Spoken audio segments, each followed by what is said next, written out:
Bonjour et bienvenue dans Chloé Jeune Pousse. Aujourd'hui, on fait une fiche plante sur la Monstera deliciosa. Alors la mienne, je l'ai eu bébé, donc elle n'est pas encore très grande. Je vous ai mis une photo de ce que ça peut donner quand c'est très grand en début de vidéo. Donc celle-ci, elle a les feuilles qui ne sont pas encore fendues. Celle d'en haut un peu plus, vous voyez. C'est fendu pour que le soleil puisse... enfin le soleil, il ne faut pas la mettre en plein soleil. Mais la lumière puisse passer au travers des feuilles fendues pour aller vers celle du bas. Donc c'est une liane épiphyte. Alors qu'est-ce que ça veut dire épiphyte? Ça veut dire que c'est une liane qui se sert des autres plantes pour grimper. C'est pas un parasite, c'est épiphyte. Elle se sert des autres végétaux pour monter. D'où l'importance d'un bon support quand elle devient grande. Donc soit quand vous la rempotez au début toutes les années quand elle est petite, vous mettez un tuteur de coco quand vous voyez qu'elle devient un peu trop envahissante, tuteur de coco, ou sinon vous pouvez la mettre carrément sur un treillis. En tout cas, si vous avez un petit studio, je vous déconseille quand même cette plante si vous voulez la garder. Jusqu'à 5 mètres, oui, en pot, donc c'est assez impressionnant.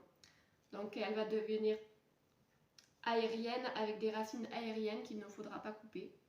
Vous pouvez contrôler sa croissance forcément en la coupant et en faisant des boutures, en mettant les morceaux dans l'eau. Et aussi vous pouvez pincer les tiges pour arrêter sa croissance. Sinon, il faudra bien l'attacher pour qu'elle puisse bien grandir. Donc c'est une plante tropicale donc, qui aime la chaleur et l'hygrométrie. Donc ce qu'il faut faire, c'est bien l'hydrater, la brumiser, poser le pot sur des billes d'argile pour que l'eau dans les billes s'évapore et hydrate la plante. Le mieux c'est de la mettre dans la salle de bain si vous avez une grande salle de bain avec une fenêtre, parce que même si elle ne supporte pas le plein soleil, il lui faut quand même beaucoup de lumière. Donc lumière, chaleur et une terre fraîche, une bonne hygrométrie. Qu'est-ce que je peux vous dire d'autre? La terre, c'est de la terre à plantes vertes. Surtout pensez à mettre bien les billes d'argile au fond avec l'évacuation. Ce qu'on fait, c'est que quand elle grandit un peu trop pour le pot, on le change les premières années, on rempote. Mais quand elle va être trop grande, vous ne pourrez plus le faire. Donc il va falloir faire des surfaçages. Surfaçage, qu'est-ce que c'est? C'est enlever dans les 8 cm de terre pour en remettre de la neuve. Ne laissez pas la terre sécher.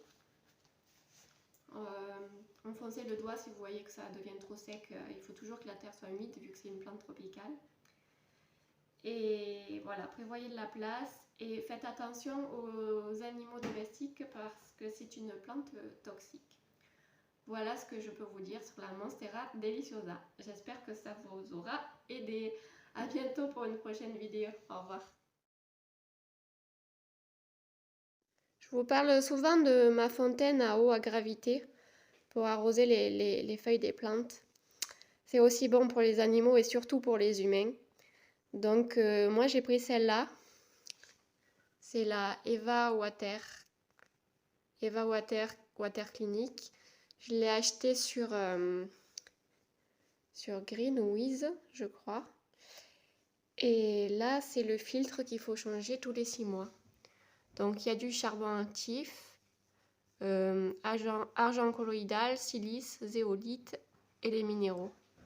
Donc, vous mettez l'eau du robinet ici et ça se filtre. Voilà, et vous récupérez à la fontaine. J'en suis assez contente, c'est pour ça que je partage avec vous.